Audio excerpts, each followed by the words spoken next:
Greetings everyone. Today we will learn about the basics of magnets. So here I have a magnet. It has two poles, North Pole and the South Pole. Unlike poles always attract each other and like poles always repel each other. Magnetic force and gravitational force are non-contact forces that act at a distance, like this. It acts at a distance.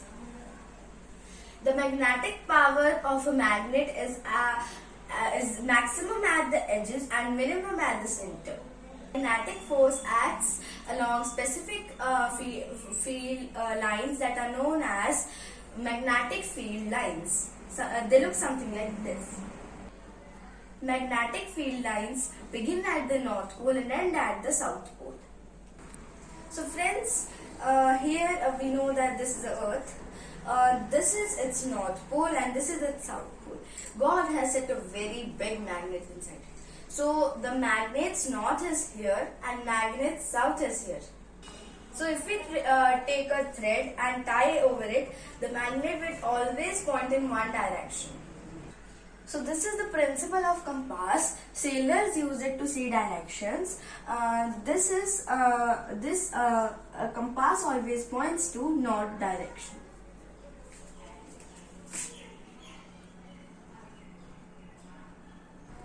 All substances that stick to the magnet are called magnetic substances, and the substances that do not stick to magnets are called non-magnetic substances. Example: iron, nickel, cobalt, etc.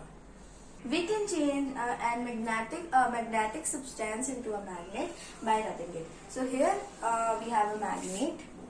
I'm rubbing it with a nail. So now it is changed into a magnet temporarily. Now I put it here. Wow! I put it here. These is changed to a magnet, temporarily magnet. So this is known as magnetic induction. So now when we remove it, it falls. So friends, now we will do another experiment. So for that experiment you need paper, needle, compass, a big utensil and water. So here I have a big utensil in which I have added water. So here I have a needle. This is a small needle. Now this is the magnet. I'll rub it to the magnet for 2 minutes. Like this. I'm just rubbing and rubbing and rubbing it.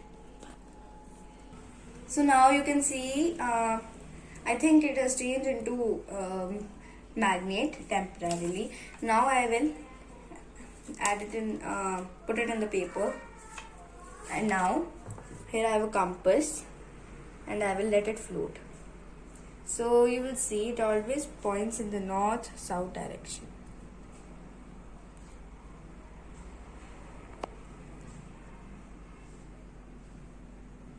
I'll help it float. So this is the principle of compass. It always points in the north-south direction. So if I heat it above Curie temperature or I hammer it, it will get demagnetized. If you like my video, don't forget to like, share and subscribe my channel. Thank you.